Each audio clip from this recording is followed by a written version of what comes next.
back to this show from Teachers Talk Radio. You can catch up with all our shows by visiting our YouTube channel or by listening back at ttradio.org.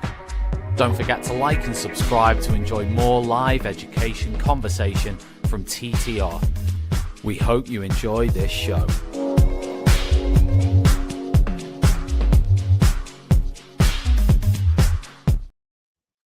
A very good morning to you. It is Saturday, the 1st of August, 2026. This is the Saturday Breakfast Show with me, your host, Darren Lester. How are you? How has your week been? I hope it has been a good one for you all. I think we're now all firmly ensconced in holiday mode. I think we are all enjoying our best summer lives, which is exactly what we like here on Saturday Breakfast. Not necessarily the summer part. As we know, I'm not the biggest fan, and this kind of reintroduction of the heat wave is is not making me especially happy, but we do like living our best lives.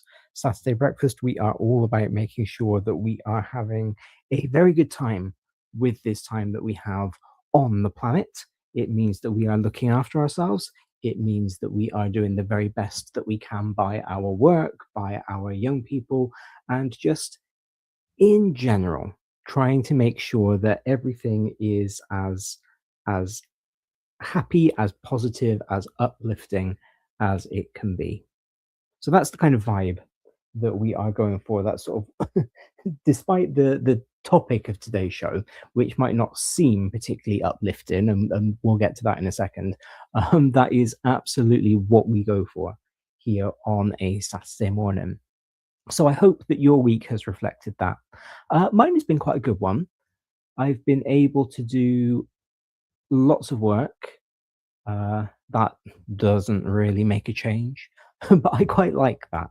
You know, I like when I've got just a week relatively open. I had very few lessons scheduled. In fact, I did 2 in the entire week. So I was able to do lots of my planning and lots of marking and lots of reading of the pedagogical literature, which is, you know, the other thing that I like to do. And just, yeah, it's been very slow, very easy this week, which I enjoy. A highlight of my week, I think, has been a new student added to what will be my year 11 GCSE Latin class, which is good. Coming with a very interesting story. I say year 11. Realistically, I mean is planning to take the exam in 2027 Latin class, because my students are kind of across all ages. And this person has come with a particularly interesting story. Having left school initially with only a few GCSEs, school prioritizes academics. We prioritize, you know, examined routes, and there's not enough for the non-academic kids, and all of that. And that's been everywhere this week, which is why I chose not to do a show about it, because I don't think that I've got anything to say on the matter that hasn't been said elsewhere. But I do disagree with the general discourse. I actually disagree that schools prioritize academics. I actually think that as a society, we prioritize alternative routes. We kind of preempt the idea that academia isn't the way to go. And I'm sure that I will complain about this in a couple of weeks' time when it's results days, because I do every single year. But we always get the people talking about how, oh, I didn't get any GCSEs, I didn't get any A levels, and I did absolutely fine. You know, we always hear from the celebrities who didn't take their exams, didn't do very well in their exams. I talked about this when we had that controversy with Gemma Collins being brought in as an influencer for the Department of Education, and her big pitch was, I like maths, but I failed it. And we spend a lot of time talking about the non-academic routes through education. And the academic routes get lost, in my opinion, because they are the kind of default. They are the standard. And I understand that the kind of straight line path is going to be you do foundation stage, key stage 1, key stage 2, key stage 3, your GCSEs, your A levels, you go to university. It kind of is seen as a bit of a straight line. But we disparage the straight line, and we always come up with non-academic alternatives for the straight line. And the academics of the straight line tend to be decimated. You know, in my subject, in MFL, we have seen the number of language GCSE and A level options effectively halved over the past few years. We have seen the number of different modules offered in different humanities disciplines decimated, so that teachers have less choice about what to teach, students have less choice about what to learn. We are seeing the humanities, the arts, also removed at universities. We are narrowing that academic pathway. And while I welcome the non-academic alternatives, we've had a lot of them. You know, BTECs were introduced. Then it was kind of decided that that wasn't enough, so we introduced the V levels. And then that was decided that they weren't quite working, so they turned into T levels. And now we have got whatever this new thing coming in is. And while all of that discussion has been happening, and while all of that change has been happening, GCSEs and A levels have kind of remained the same. Syllabi have changed, the way that we assess them has changed, but how they exist is just the same as it ever was. If anything, like I said, it's gotten worse because we've got a much smaller choice now of what we can offer. And again, I understand that the academically inclined kids kind of have a very easy linear route through that maybe the non-academic kids don't. But in the same breath, again, we are putting a lot of discussion into the non-academic routes. We're putting a lot of importance onto the non-academic routes. The academic kids are just kind of taken for granted when the results come out, and we're all kind of trying to buoy up the ones who didn't get the results that they wanted, because it's just assumed that the academic kids will go off and, you know, if they got the grades they wanted, they will celebrate themselves, so they don't need us to celebrate them.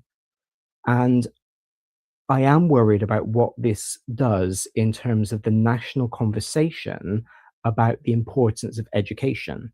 And I am worried that it continues to feed into this idea that education is only important if it directly leads to a job. This drive for employability is something that I find really, really concerning, because it strips away all of the benefits of education that don't directly lead into a career. First and foremost, if you want to focus on employability, it strips away the teaching of the soft skills, the widening of your knowledge base, so that you can take all sorts of different creative approaches to problem solving in whichever career you might be in. But it also sends the message that there is no point to academia, to education, to creating knowledge, to acquiring knowledge just for its own sake. And this probably is colored by a bit of a discussion I had with somebody on LinkedIn earlier this week, who was kind of arguing with me and was arguing with the the pedagogical science about motivation for language learning. And he was arguing that there is no point learning a language if you're not going to use it for work or to read literature. And a lot of the data, a lot of the science, a lot of the research shows us that there are enormous benefits to learning anything just for the sake of learning it. You've got the health benefits about keeping the mind active, about that neuroplasticity, about creating those neurons, especially as we get older. That's very, very important. Now, I can sit here and bang the drum for language learning as a case for this all day, every day, and I frequently do. But I'm sure that the same thing applies to learning anything, to taking a calculus class, to brushing up on your Tudor history beyond the wives of Henry VIII, to thinking about the tectonic plates, to uncovering religious texts of Jainism. If you've never studied those before, anything new that we can learn keeps those neurons firing. It keeps our brain alive. And again, in the mainstream, we have seen this boom of people going to the gym. We have seen kind of an increase in like the healthy lifestyle, healthy eating influencers. And there is never seen anything wrong with doing things to keep your body fit and healthy, training your I don't even know the scientific words for them, so maybe to keep my brain going I need to take a biology class. But training the abdominal muscles, training the pectoral muscles to keep yourself active and healthy and looking well, but keeping your mind, keeping your brain, that muscle, active and healthy and well, doesn't ever get the same kind of treatment, because we have this idea that knowledge is esoteric, I suppose, and knowledge is only useful if it's being used to earn money. And I am concerned, like I said, that the continuous discussions and the continuous revamping of the vocational models of learning do take energy away from the academic models of learning, and those children need to benefit just as much. It needs to be equal. All that to say that I find it very interesting that that this student has looped back round and has decided that he'd like to do some GCSEs. Now that he's a little bit older, he has a little bit more life experience. And to me, that was very heartening, because I love me some continuous education. I love getting a certificate, getting a qualification in something that you decide to pick up as a hobby. I love keeping the mind active, doing something, learning something new. And I really respect my student for doing that. So yeah, that has really kind of buoyed me up this week. It's given me a bit of added incentive, added enthusiasm for thinking about doing what I do and why I do it in the way that I do it.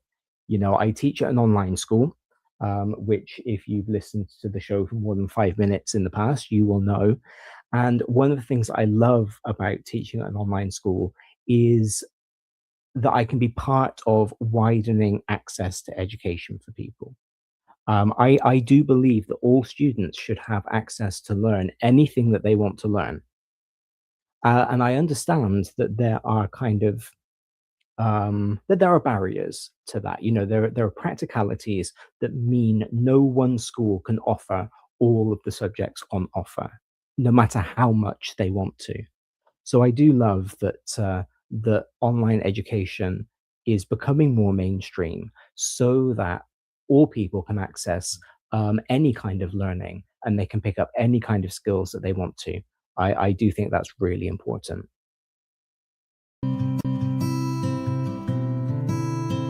In education, we all want recruitment to be fair and inclusive, because the gender pay gap won't disappear without clear, practical steps in how we hire.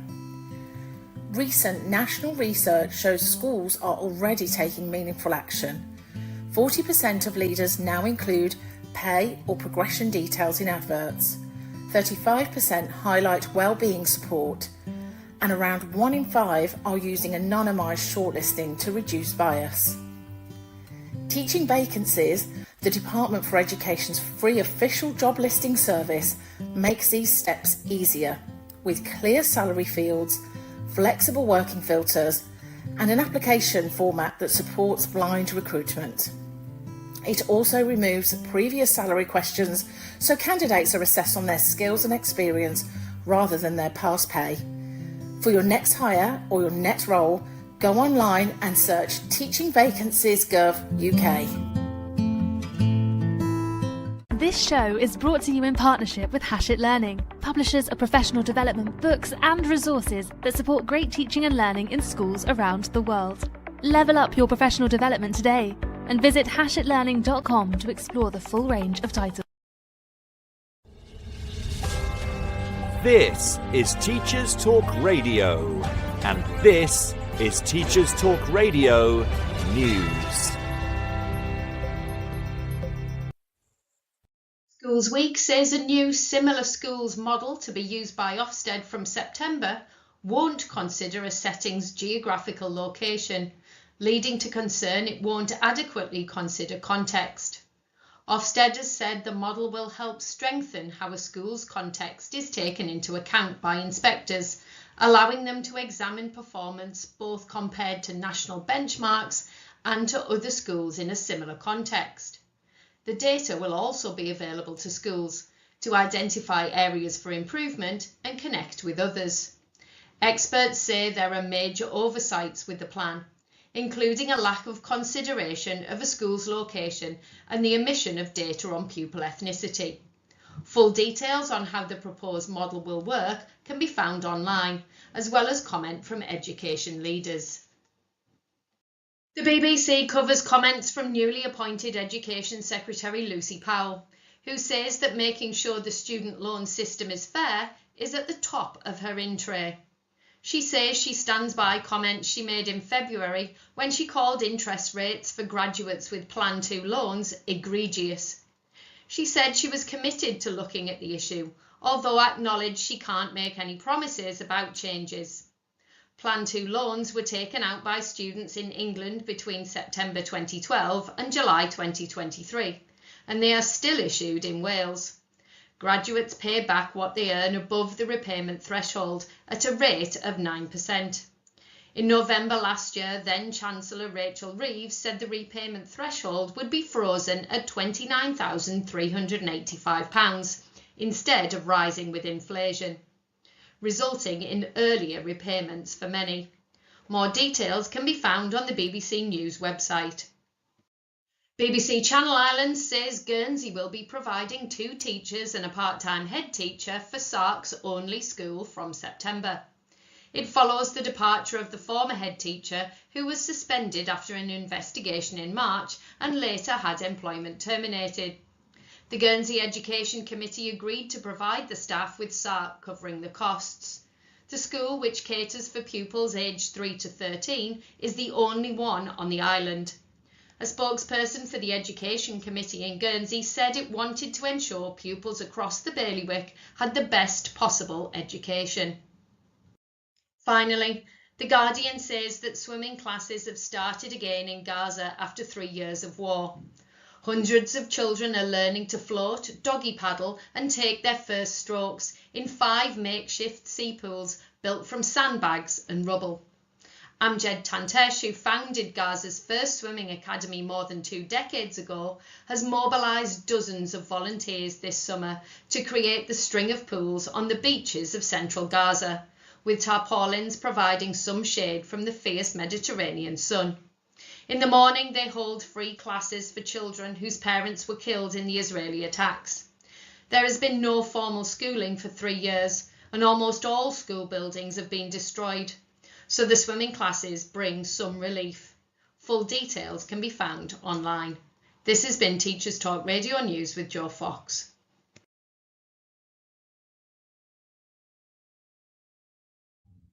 Thank you, Joe.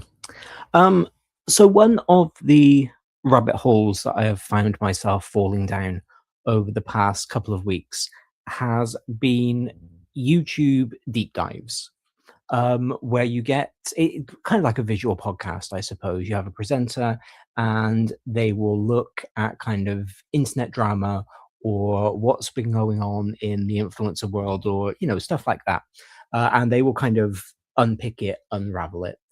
I fell down this rabbit hole completely by accident after a book YouTuber that I follow kind of found himself embroiled in a very famous episode of TikTok drama that of YouTube drama, sorry, that I had never heard of before. I didn't even really know that YouTube drama, influence drama, was a thing. But then I fell down this rabbit hole of just watching reaction channels, apparently they're called, where they will just respond to these videos that people put out. And I watched one actually just yesterday, which was looking at an influencer who self-describes as a brat. And it was that kind of it was that language, it was the way that she was introduced that caught my attention. Because I found it really interesting that that's a word that this particular influencer would use to describe herself. Um, and then the host mentioned Brat Summer, which was, of course, the summer of 2024. And, there was a whole music explosion during that summer that we'll talk about in a few minutes' time. And kind of the host of this show connecting those two things, this idea of Brat Summer and then this influencer taking this identity of brat upon herself and using it to self-identify, and what that means and how she defined it, it sent me down another rabbit hole of these kind of brat influencers. And suddenly I started wondering if this kind of, it doesn't explain but contributes to some of the behavioral issues that we are seeing on the rise in school. So that's kind of what we're going to talk about today. We're going to kind of use the brat aesthetic as an anchor, as a linchpin. But I kind of want to think about how aesthetic, how tribalism, how the different groups that you associate with can influence behavior, can influence performance of identity, and what those implications might be for us in school. Because this isn't a new thing. When I was in secondary school, we had goths and emos and skaters and all sorts. There were still all of these tribes. But as you get older, you fall out of touch with what the different tribes are, because they are no longer important to your own sense of identity in the way that they are to our young people. And I think it can be very easy for us to forget that these different tribes exist, and for us to have lost track of the fact that social media gives our young people a much easier way to find their tribe and to find other people like them, and to create a little community in a way that I certainly, as a millennial teacher, never had. And so, yeah, that's kind of what we're going to do today. We're going to have a chat about kind of different subcultures, different cultures. We're going to think about how, like I said, how they can impact the way a person behaves, how they can impact the different ways that a person will perform their identity.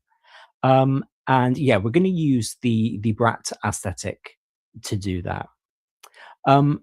Before we get started, and before we kind of unpick what the brat aesthetic is, where it's come from, all of that good stuff, there is something that I've noticed while I was doing my deep dive on this, that disquiets me a little bit. And again, it came up. It was kind of as a side note in this YouTube video that I was watching, but it came up to me as something that is quite disturbing. And that is that this particular Brat influencer was using language that we tend to associate with the kind of manosphere aesthetic. She was talking about doing things that would make her high value. And it was that high value term that kind of set off alarm bells for me, because we've heard that terminology used in the manosphere amongst, the red pilled people, however we want to call them. Um, and this idea of making yourself high value is a big part of the Brat aesthetic.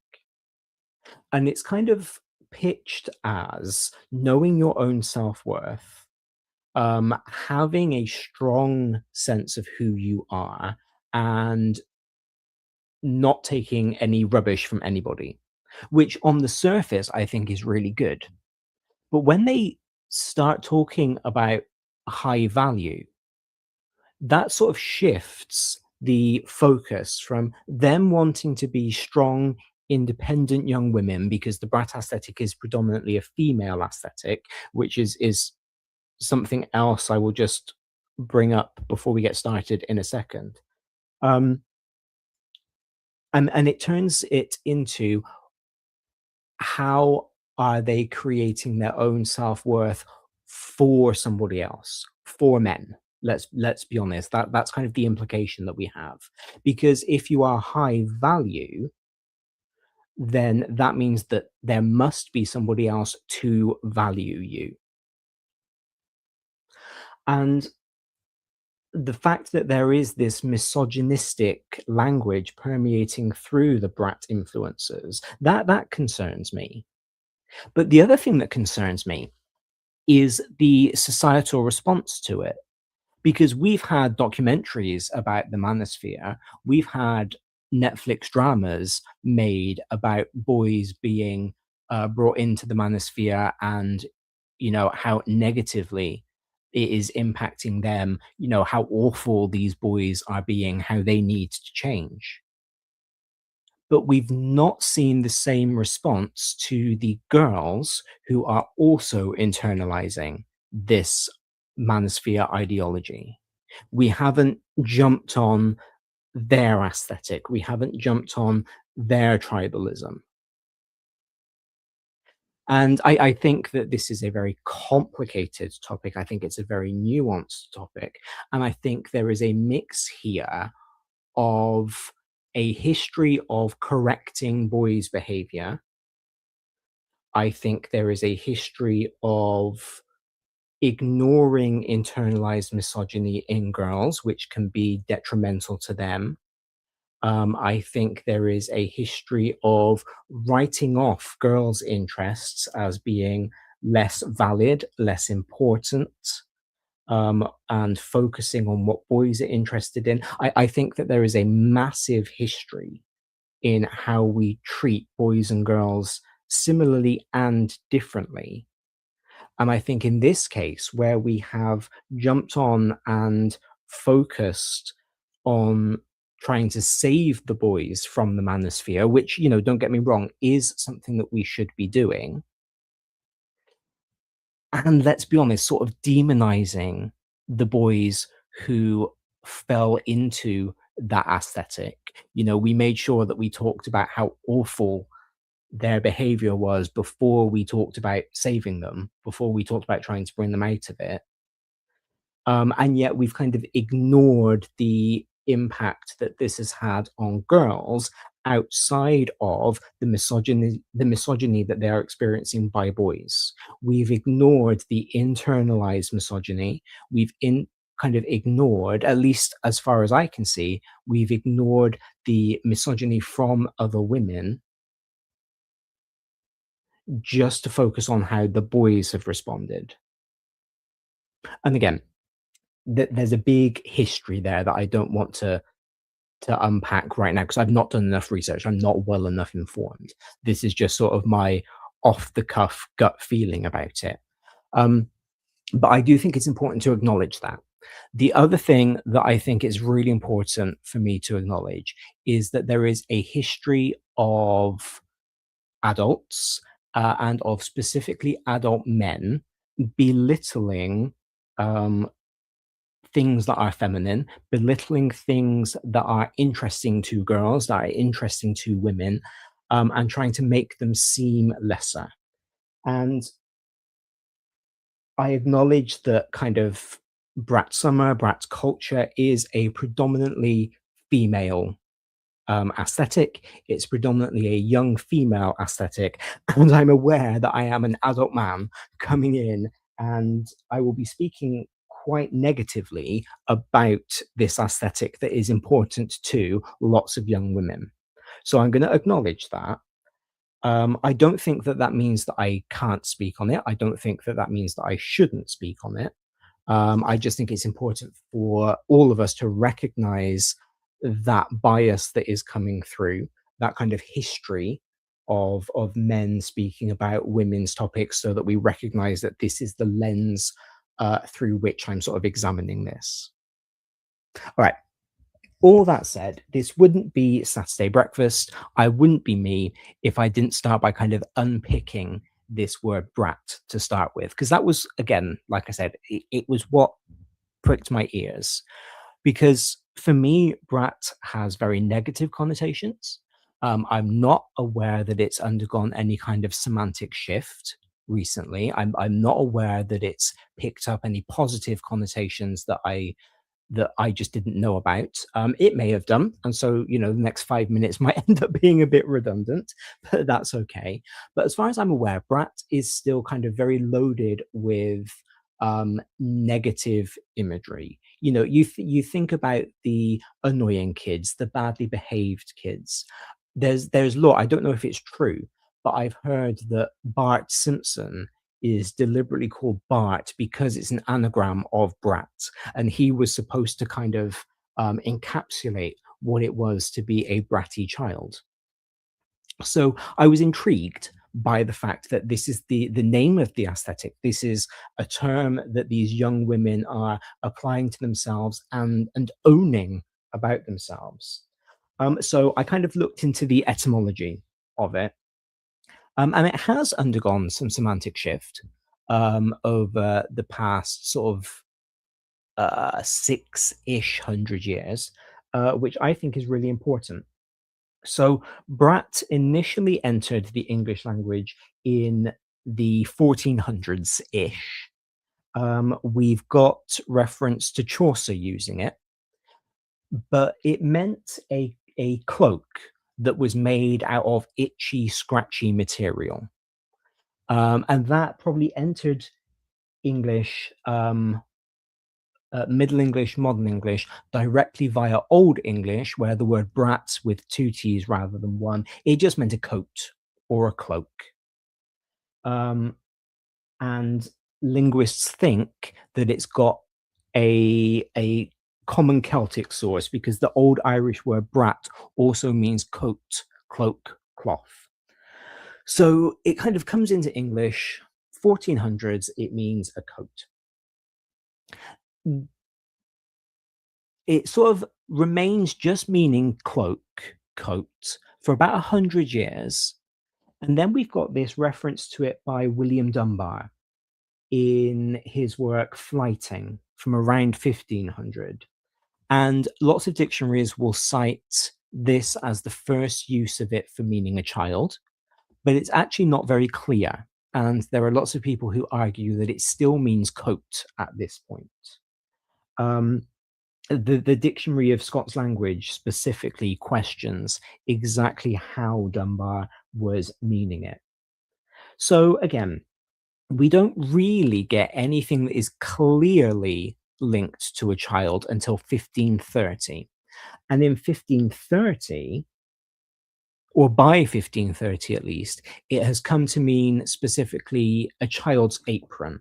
So something that all children would wear on the lower half of their body to keep them clean. But what's really interesting is that it is also at this point picking or picking up connotations of a child who is unplanned or unwanted, but born in wedlock. So we end up with two different terms regarding children who might not necessarily be wanted by their parents. We have brat, who is an unwanted child born to married parents. And then we have another B word that I won't use because even though in this sense it's not swearing, it is considered to be swearing by many. And it's 25 to 10 on Saturday morning. So we don't want to be using that kind of language right now. Thank you very much. Which means a child who is conceived out of wedlock. And we've got that differentiation. But I do find it really interesting that this word brat, when it starts being applied specifically to children, means a child who is unwanted or unplanned by its parents. It kind of chugs along with that meaning for about 300 years. Then by 1808, we get some good old-fashioned British classism coming in, because in 1808, it's starting to refer to working class children or lower class children. And it starts having this connotation of these children being uncouth or ill-mannered, not having the same breeding, not having the refinery of the upper class children. I also think it's very interesting that this word has evolved from children born in wedlock but were unwanted to children born to lower class families, with that suggestion perhaps that the lower class families are having more children than they actually wanted, more children than they had actually planned for.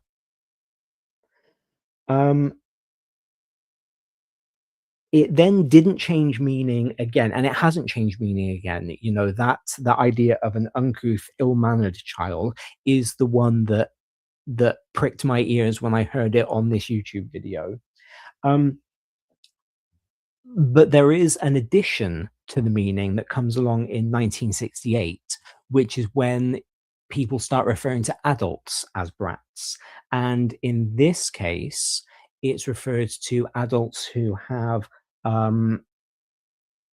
very selfish, who are very selfish, or who have very rude manners in the way of a child. So it's kind of using the concept of childhood as a bit of an insult when it's applied to adults. Then it changes meaning again in the 1980s, or it acquires another meaning again in the 1980s when we have the Brat Pack. So we'll talk about them in a little bit more detail later on, but they were this kind of literary group who were prioritizing style over substance, or they were kind of conflating style and substance. Their books were presenting style as if it were substance. And then, in the 41 years since then, it's kind of juggled all of those meanings. But none of those meanings are particularly positive. None of those meanings are particularly complimentary. And so I do find it interesting that this is the word that these young people, these influencers, are choosing to use to describe themselves. And I was interested to figure out why. And the answer to why is actually much, much clearer than I initially thought it would be. In education, we all want recruitment to be fair and inclusive because the gender pay gap won't disappear without clear, practical steps in how we hire. Recent national research shows schools are already taking meaningful action. 40% of leaders now include pay or progression details in adverts. 35% highlight well-being support, and around 1 in 5 are using anonymised shortlisting to reduce bias. Teaching vacancies, the Department for Education's free official job listing service makes these steps easier, with clear salary fields, flexible working filters, and an application format that supports blind recruitment. It also removes previous salary questions so candidates are assessed on their skills and experience rather than their past pay. For your next hire or your next role, go online and search Teaching Vacancies Gov UK. This show is brought to you in partnership with Hachette Learning, publishers of professional development books and resources that support great teaching and learning in schools around the world. Level up your professional development today and visit hachetlearning.com to explore the full range of titles.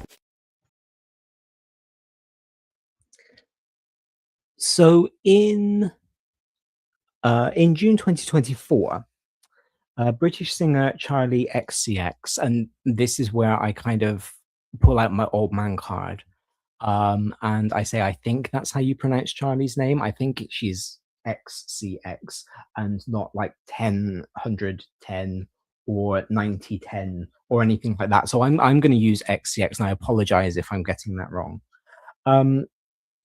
But she released her 6th studio album in June 2024, and the title of this album was Brat. It was visually really interesting because it was all built around this really flat, really ugly, but like ugly on purpose, neon green background. And then the album title was in a really low resolution, almost illegible typeface. I'm going to be honest, I think it looks cheap. It kind of looks like it might be a bootleg. And that was the point. So it was this aesthetic that was kind of cultivated to make it look like it was slapdash, it was off the cuff. Musically, it's a really interesting album because it draws on the hyperpop genre. Hyperpop is kind of glitchy, it's kind of maximalist, it's very over-processed, and it had been floating around on the internet as a bit of a subculture for years. And it was kind of dying out by 2024.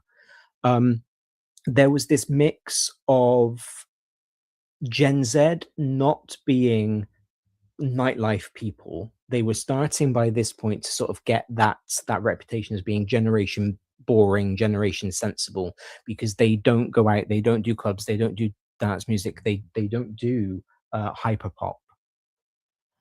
And so fewer people were kind of making it because fewer people were downloading it, fewer DJs were using it because DJs weren't getting the gigs, and if they were, then they were trying to appeal to millennials, to Gen X, so they were playing our music, and it was on its way out. And then Charlie came along and started to make use of it. And that was really interesting because a few years prior, Charlie had posted an obituary to hyperpop. So this is something, I don't know whether she was involved in the internet subculture or not, but this was something that she was clearly very aware of. She was aware that it was dying out. And I think very cleverly, she brought it back to life. She jumped on this thing. She clearly saw that there was a lot of potential there. And she used that as a whole aesthetic. And it was clearly very, very successful. Charlie described the aesthetic behind the album in an interview. And again, this is something that I really respect because she very clearly put so much thought into the album itself, the aesthetic that she was cultivating, the songs that she was writing. And I think this is brilliant. When I was young, I've never massively been into music. I like musicals. I like things that I can sing along to, basically. But I've never been one of those people that kind of collected CDs. My Spotify Wrapped is always like the same 5 songs every single year, and I just sort of challenge myself to see if I can have them in a different order from year to year. Music itself has never really been my thing. And when I was younger, I think I just assumed that people wrote songs in the same way that I wrote poems, like inspiration struck, and so you just wrote. And then when you had about 10, 15 songs, you collected them into an album and you put it out. I think that was the way that I imagined it worked.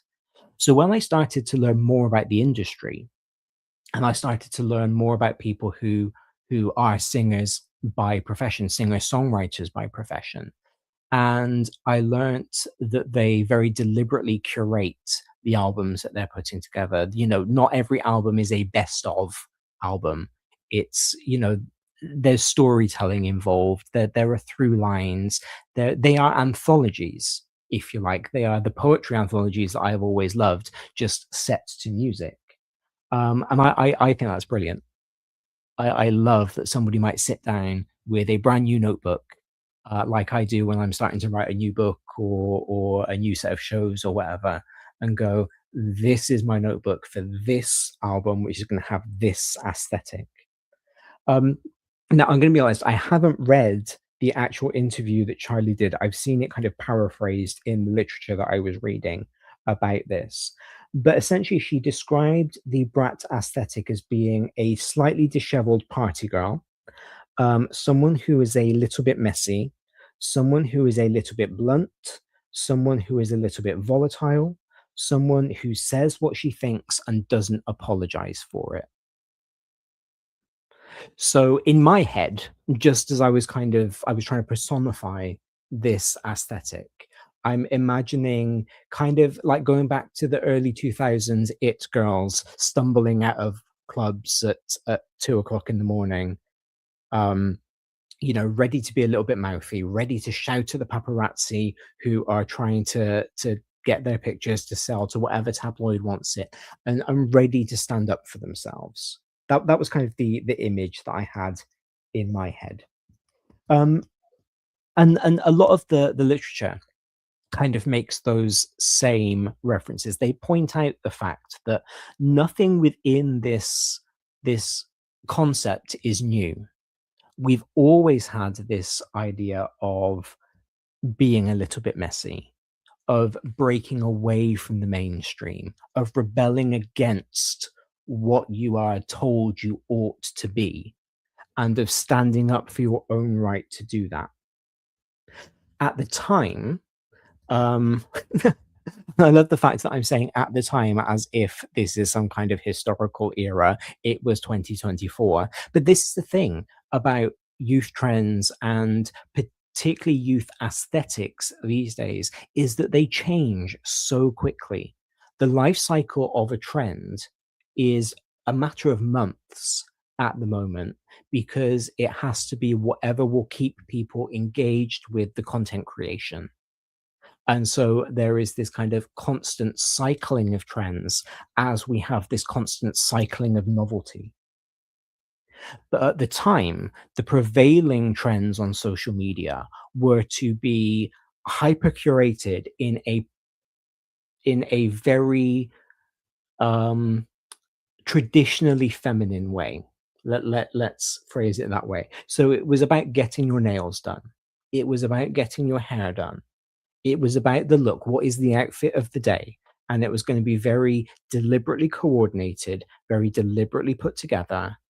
And you were going to try to look very polished. And Brat comes along and says, no, you don't need to do that. You can be messy. You can be disheveled. You don't have to be polished. And that's okay. And so you can sort of see why that might appeal to the 12-year-old girls, the 13-year-old girls who were looking at the very put together women, thinking, I can't afford to go and get my nails done. My pocket money doesn't stretch to go in and have in hair extensions. I don't know where I could even begin to source a £2,000 handbag, let alone ask my parents if I can have one. So for the next trend from a very popular singer to come along and just like, look, you can be messy.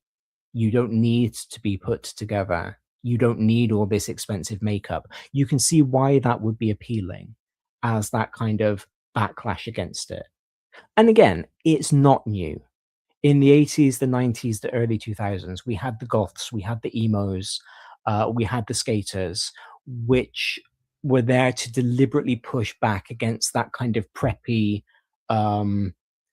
all-American, to use the American phrase, style that was, again, very popular of the time. If you think about kind of particularly in the 80s, where you had I'm thinking of like the men in their suits, their gold jewelry. I'm thinking Cowboy, to be honest, except like high class, not a knockoff from down the market.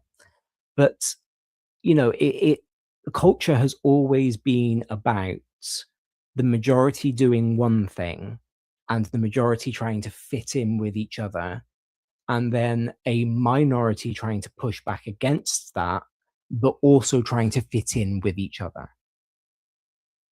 And it's that fitting in that is really important, that we'll just pop a pin in to talk about in a little bit.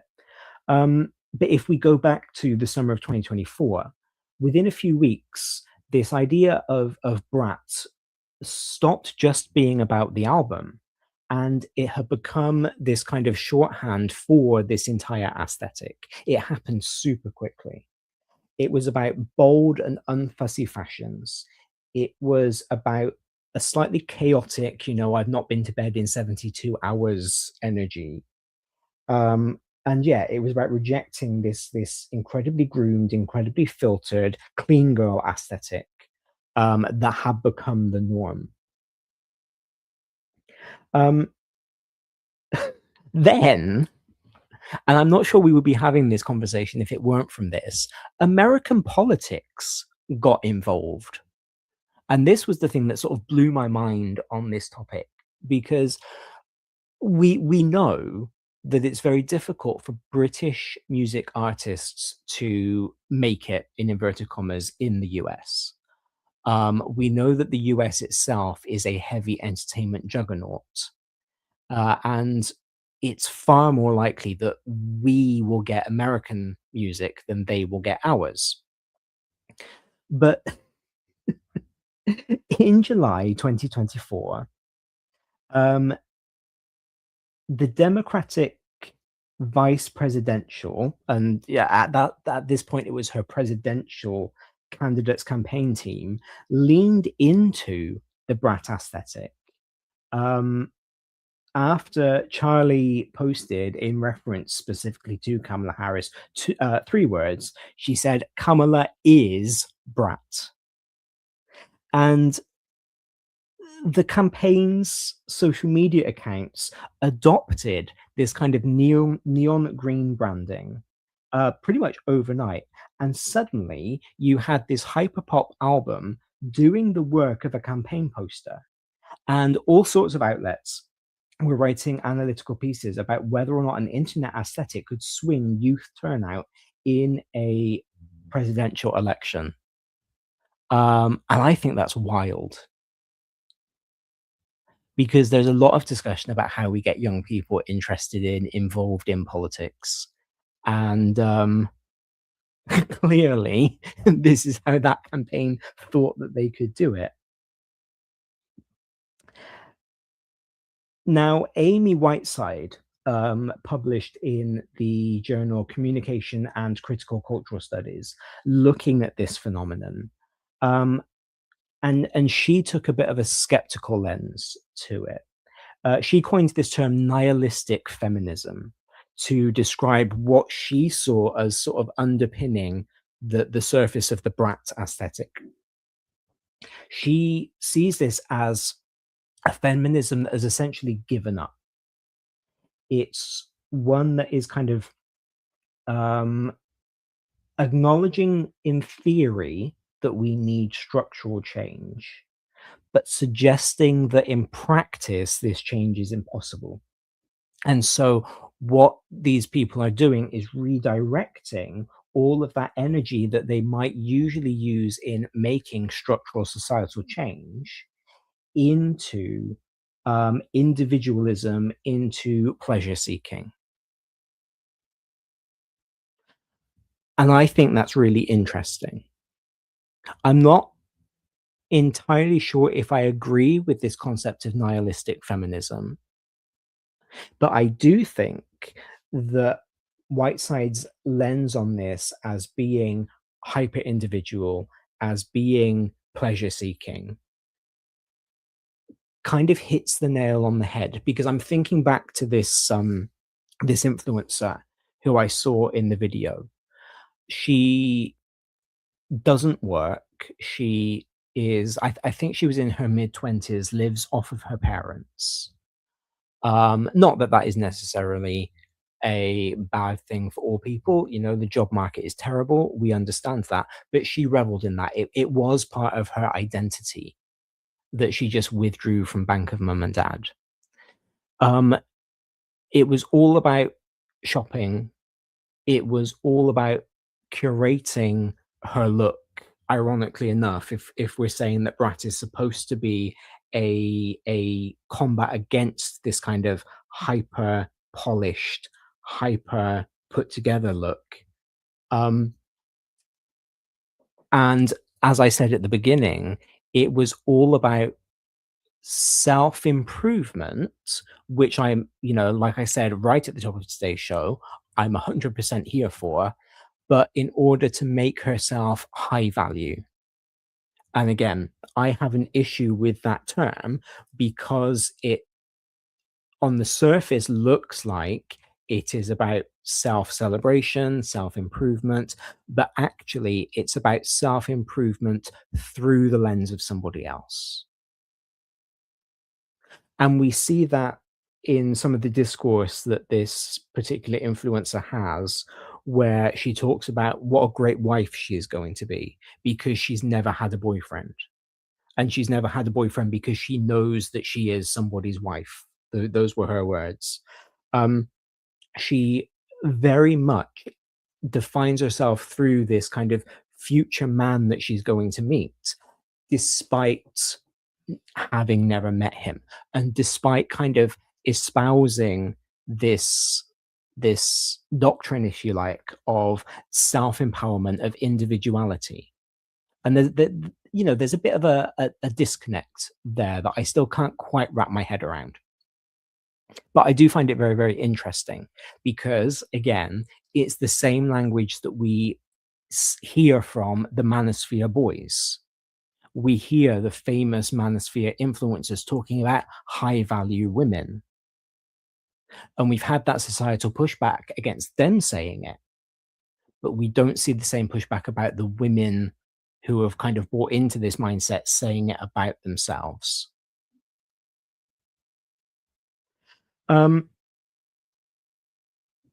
So yeah, what we have got from sort of Whiteside's analysis is this idea that style is standing in for substance, that you are Brat and that's your identity, that's how you are showing yourself, and that's enough. Just in and of itself, that's enough. And Whiteside argues that actually, given what is going on in the world right now, we need less style and we need more substance. And so that's kind of it. That's the recap. That is essentially what the Brat aesthetic is, where it's come from, and the kind of cultural impact that it has had in the past couple of years. What I found really interesting, sort of just seeing clips of this influencer in this video that I was watching, was how much I was reminded of some of the, in inverted commas, badly behaved girls that I encountered the last time I taught in a brick and mortar school just a couple of years ago. How the aesthetic was the same. So despite the fact that they were in school uniform, they were still kind of rocking that slightly smudged makeup look, which interestingly in a school setting looked like they put makeup on and been asked to remove it, so they could kind of get away with it in that way, because if you as a teacher saw it, you would just assume that they had done a bad job of taking it off after another teacher had told them that they shouldn't be wearing makeup in school.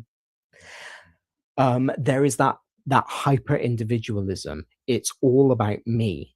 I don't need to pay attention to you, the teacher, because I'm thinking about my life.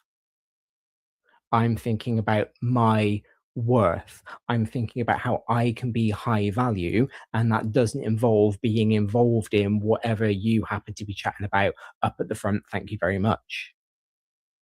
It makes me think about that kind of no nonsense, I'm going to stick up for myself attitude, which I encourage, and I don't. I think that people should defend themselves, but it's aimed at anything that they perceive to be a bit of a slight. You know, they haven't handed their homework in, and it's okay for them to then go off on a bit of a tirade at you because they are just standing up for themselves, when in fact they haven't handed their homework in, and it's okay for me as the teacher to point that out. But if you frame all of that through the Brat aesthetic, they are just making sure that they are high value. They are making sure that they are showing self-worth, because they're not going to let anybody disrespect them. They're not going to let anybody tell them what they should or should not do. And for me, sort of seeing this 20-something-year-old woman exhibiting the same behaviors that I was seeing from year 7, year 8, year 9 girls in 2023, 2024, really brought home to me the power of the internet, the power of these subcultures, and the power of the connections that these kids are making. Now, I'm not for one second suggesting that, you know, the girls that I'm thinking of were involved in the Brat subculture. I don't know. I didn't ask. What I am suggesting, though, is that if this is kind of what is constantly coming up on your For You page, if as you're scrolling, you are seeing all of these women acting in this way and telling you that it's the right thing to do, it's the right way to behave, because that's what makes you high value, then of course that's what you're going to do. Because when you are 12, 13, 14 years old, your brain is wired for connection. It's wired for making a tribe. It's wired for fitting in. Quite often, we see the kind of teenage need to be part of a group, and we pity them for it. We say it's a bad thing, but they can't help it. It is literally what their brain is compelling them to do. Tribalism is a very important part of adolescent psychological development. And it's becoming increasingly easier to find your tribe. Because if you know what aesthetic you want to follow, you can literally type it into the search bar of TikTok, of Instagram, of whatever you happen to be using, and find hundreds, thousands of people all over the world who are also doing those things. And you can message them, you can like their videos, you can connect with them that way. You can build your tribe. And then the more you build your tribe and the more you spend your time looking at content, consuming content that is just based around that aesthetic, the more normalized it becomes. You kind of create this echo chamber. We think of echo chamber as being a very negative thing, where you just constantly have harmful ideas repeated, parroted back to you. But realistically, an echo chamber is just whenever you get the same content over and over again shown to you. So when you curate your FYP, when you like the same types of videos, and so that's what the algorithm pushes towards you, and that's then in turn the only type of content you're consuming, it becomes an even bigger part of your identity. It becomes almost more exaggerated, because you are 12, 13, 14 years old. You are aware that this aesthetic is your identity, and so you perform it. And performance is all about exaggeration. Performance is all about taking it kind of to an extreme. And then you see these people who you look up to because they are influencers, they've got hundreds of thousands, maybe tens of millions of followers, and that's what you want. So you emulate them. And again, this isn't new. We were emulating people.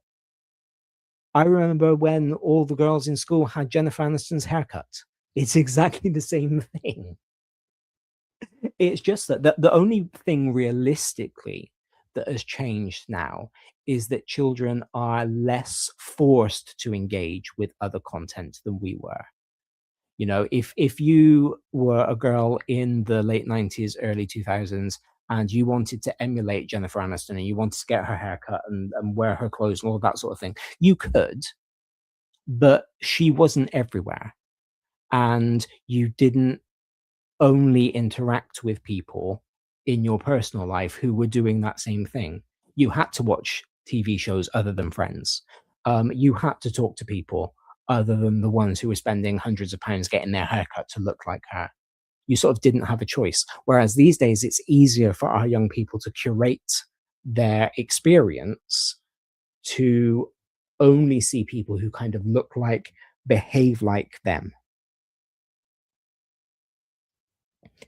And again, I do feel like this is where a lot of the behavior issues that we are seeing is coming from. Now, I'm definitely not blaming Charlie XCX. I think that what she did from a business perspective was brilliant.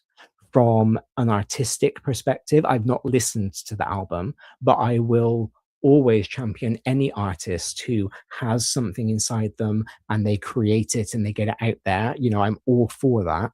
I'm all for her advertising it, because what's the point of creating content if you don't want someone to consume it? But what I do wonder is whether this Brat aesthetic, with its rhetoric of I'm going to be high worth, I'm going to stand up for myself, I'm going to not let anybody disrespect me or do anything that I perceive to be disrespect, including my teachers, including other people in my class. And I'm doing this so that I will be of high value to somebody else.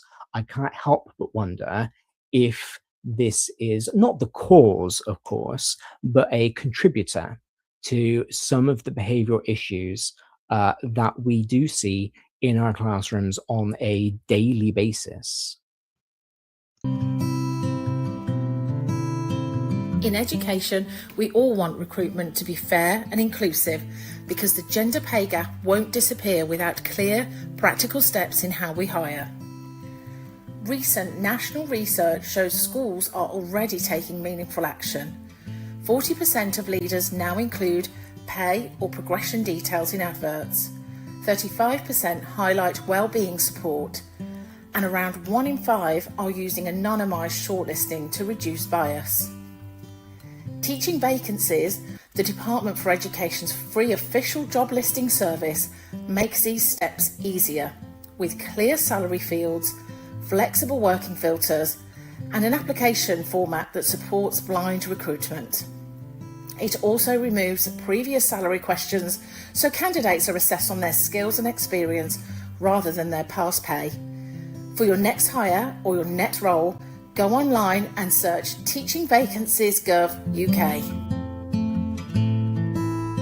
This show is brought to you in partnership with Hachette Learning, publishers of professional development books and resources that support great teaching and learning in schools around the world. Level up your professional development today and visit hachetlearning.com to explore the full range of titles. So if Brat is all about hyper-individualism, being yourself, not letting anyone else disrespect you, being high value as a person, and if we just for a moment assume that those are good things, because that's the assumption that is being made by the young women taking on this aesthetic, why is it that it seems so conformative?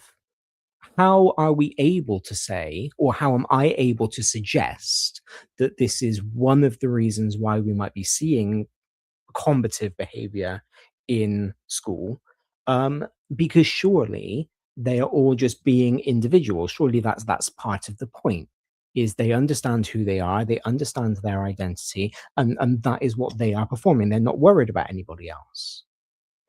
And there are two kind of strands to that. The first is this concept of aesthetic. Now, I haven't seen anybody apart from me call it a Brat aesthetic. I've seen it referred to as Brat identity. I've seen it referred to as Brat culture.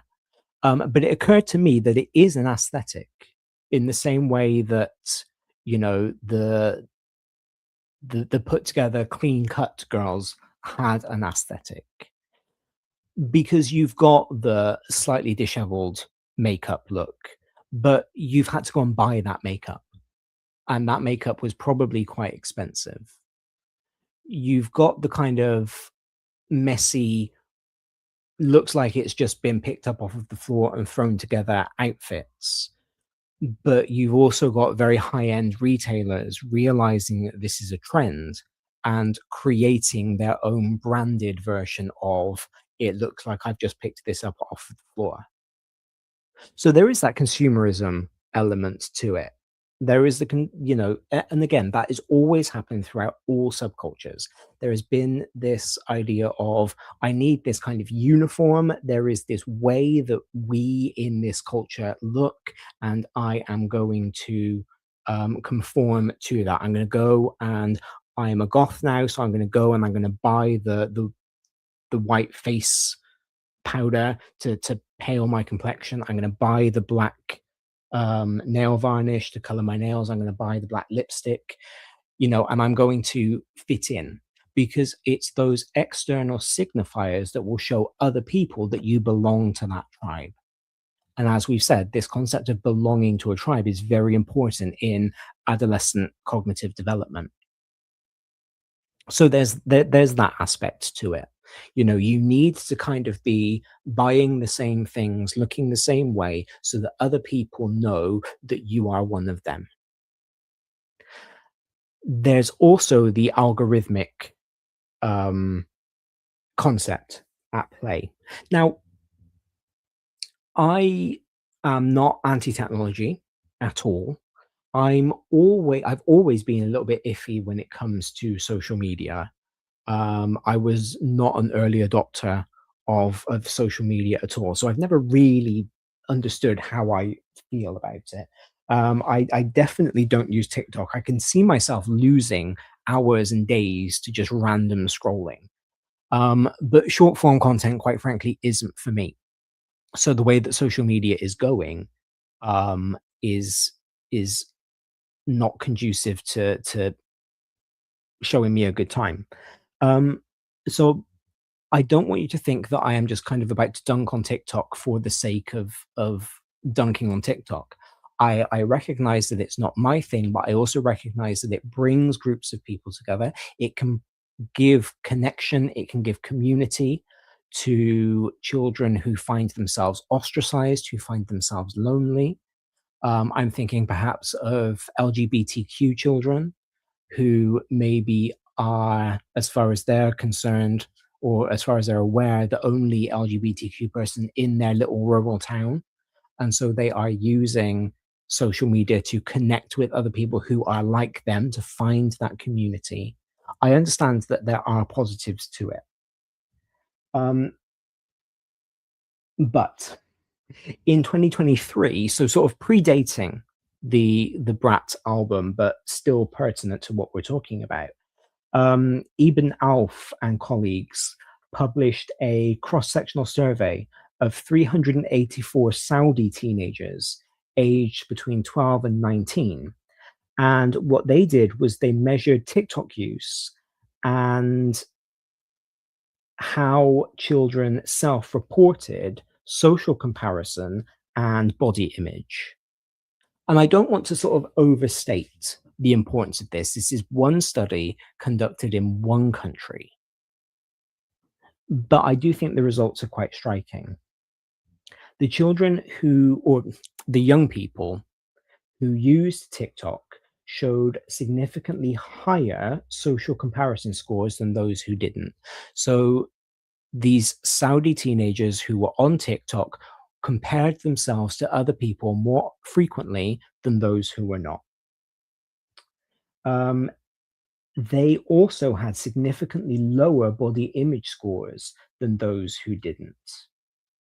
So they were not only comparing themselves to other people, but they were comparing how they looked negatively to other people. And in fact, over half of the TikTok using teenagers in that sample reported a negative body image. And to me, that kind of suggests, it doesn't prove anything, but it suggests the power of social media, the power of TikTok specifically, in influencing how people feel about themselves. And in this case, it's a negative influence. They are comparing themselves more to other people. They are comparing their body to the people that they are seeing on social media, to those curated images, and they are seeing themselves in a negative light.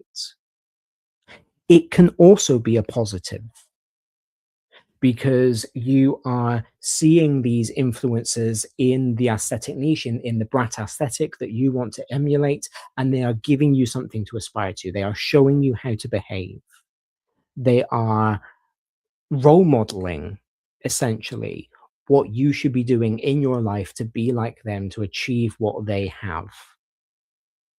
And if you view it through that lens, as a positive rather than a negative, as showing you what you can aspire to, rather than a you're never going to look as good as I do lens, then again, you can see why young people would like it, and you can see why they would be influenced by it. Because if you can be influenced negatively by something, you can be influenced positively by something. We know that because of the studies done for peer pressure. Peer pressure, we tend to talk about very negatively.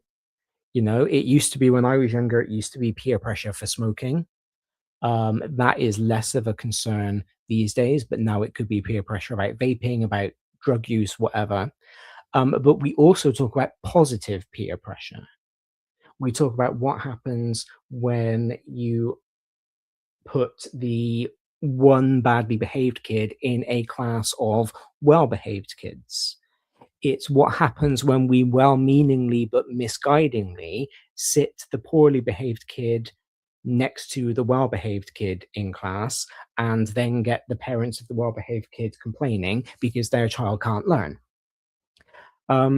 So we know that peers, contemporaries, role models can positively influence as well as negatively influence. And that's kind of what we're seeing here. We are seeing these children looking at these Brat aesthetic influencers, seeing something that they aspire to, seeing a person that they want to be like, and emulating that. This broad pattern is very well established. We've got Jarman et al. Publishing in Body Image in 2021. So again, way before Brat Summer came along and became a thing. And they built a mediation model that shows us that social media use predicts lower body satisfaction and lower well-being in adolescence, specifically through two different lenses. So they were suggesting that young people, when they are using social media, they will internalize an unrealistic appearance ideal, which correlates to that low body image score from the Saudi study. And they will also engage in appearance-based social comparison. So it's not the scrolling on TikTok itself that is causing the harm. It's the process of absorbing, this is what we are supposed to look like, this is what a body is supposed to be, and then measuring yourself against it in every instance of opening up that app. And you have that while being told that you need to make yourself high worth, high value for somebody else, for your future husband, because we're just going to assume that everyone is going to get married. So if this mechanic predates Charlie XCX writing her album, if it predates this music, if it predates this Brat aesthetic, why am I singling Brat out at all? Because surely this is just one facet, one cog in a much broader problem. And that's precisely why. Kind of like I said at the beginning, Brat, for me, just in terms of the content that I've been consuming over the past couple of weeks, is the one that became most obvious. It was the one where my brain immediately went, oh, I've seen this in action. I've seen this happening. And so it's the one that I, as a teacher, could relate to. But it doesn't mean that this is the only aesthetic that is influencing behavior. It doesn't mean it's been the only aesthetic since 2024 that has influenced behavior. And of course, it's not to say that social media use is the only thing that influences behavior. I don't want to be that teacher that pretends that everything was great before social media existed, because from my own experience of being in school as a child, I know that it's not. From my own experience of teaching, when social media was kind of in its infancy, I know that it's not. But I can also recognize that this kind of facilitation of finding your tribe, and particularly when that tribe is telling you to be confrontational and is dressing up confrontation as standing up for yourself, and is telling you that you don't need to listen to anybody else, you don't need to do anything other than what you want to do because that's how you become high value, I recognize how that can be a problem. But I also recognize it's not the only subculture, it's not the only aesthetic, it's not the only internet culture. And so it's not going to be the only thing that our young people are consuming, are listening to, are trying to belong to. And I wonder sometimes whether, as teachers, we do need to be a bit more tapped into these subcultures, whether we do need to be more aware of the content that our young people are consuming, because not to demonize it, and not because all content is wrong, but because it can give us a very interesting insight into why they're behaving in the way that they are behaving. It can't give us any answers. You're not going to turn around to that child and say, well, first of all, you're not going to say you're behaving like a brat, which is a really interesting kind of defense with that word, because as a teacher, you might mean you are behaving like those brat ascetic influencers. But the child goes home and says, oh, mum, Mr. Jones said that I was behaving like a brat, and that gets you in trouble. So there's some really interesting linguistic nuances that we have to play with. You're also realistically not going to say to a child, I know that you're behaving this way because you are into brat aesthetic. Because that then opens up a whole potential conversation that you don't have time for just because somebody is having to go at you because they haven't handed in their homework. It's also very belittling of their identity. You are behaving this way because you follow this aesthetic, and I don't think that's the right thing for you to do. That's judgment that they will then try and rebel against. So there are all sorts of reasons why we don't necessarily need to be able to name the aesthetics in front of the children. We might not make sure that they are, we might not divulge that we're aware of them, but I think it is good for us to be aware of them, because we can then start to understand at least the mindset that they are following, the mindset that they are in.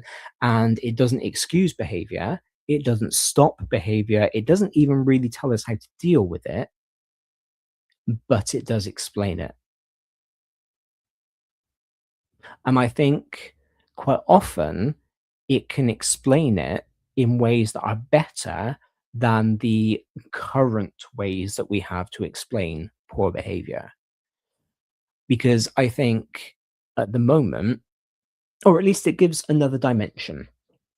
I'll put it that way, because I actually think that's better. Because at the moment, our discussions about behavior tend to fall down on either some children are just inclined to misbehave, or it's a reaction to trauma and we need to get to the bottom of it. And we know that behavior is more complex than that. We know that both of those things can be true. Both of those things can sort of intertwine, interplay, but we don't put a lot of thought into the content that our children are consuming beyond demonizing it. And we don't put a lot of thought into actually how it is influencing and impacting behavior. We just tend to try and get rid of it as quickly as possible. And I think we need to take it a little bit more seriously. So there we go. That is kind of my my shallow dive into the Brat aesthetic and why I think that it probably has more to do, or is more responsible for, some of the negative behavior that we've been seeing in schools lately than we might give it credit for. Now, again, I'm not blaming it. I'm not blaming Charlie XCX.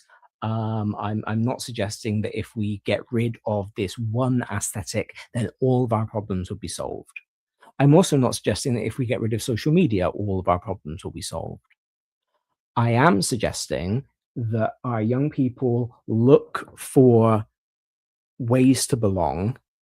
They look for a tribe to fit into, and understanding how they perform that identity is really important, because it can explain a lot about how they are behaving. I also think we need to do a lot more work on how girls are negatively impacted by the manosphere attitude outside of how they are treated by men. And we need to look more at how they are internalizing those attitudes themselves and positioning themselves as being high value for men. I think that's something that has gone massively underlooked and is going to be a huge problem, particularly if this Brat aesthetic, which is, you know, the one that I've heard explicitly reference manosphere language, but may not be the only subculture that does. I don't know. But if it continues and we've got more girls following it and more girls looking to be high worth and being told that not by male influencers, but by female ones who are being ignored in this conversation about the manosphere, then we're not actually going to solve anything. Thank you so much for listening. I hope that you have found something interesting or enlightening or entertaining in today's show. I do appreciate you being here, as always, giving up your Saturday morning to have breakfast with me. I hope that you have yourselves a great week to come. We have got points of view happening at different points across the week here on Teachers Talk Radio. So do tune in for that. Our hosts sort of responding to what's going on in the news, what's going on in media, different topics of education that crop up over the week. So do tune in for those. And if I don't see you around the internet before next Saturday, I will see you then. Thank you very, very much for being here. Have a great rest of your weekend, and goodbye. You've been listening to Teachers Talk Radio. Tune in live and listen back at ttradio.org. We look forward to hearing from you next time on Teachers Talk Radio.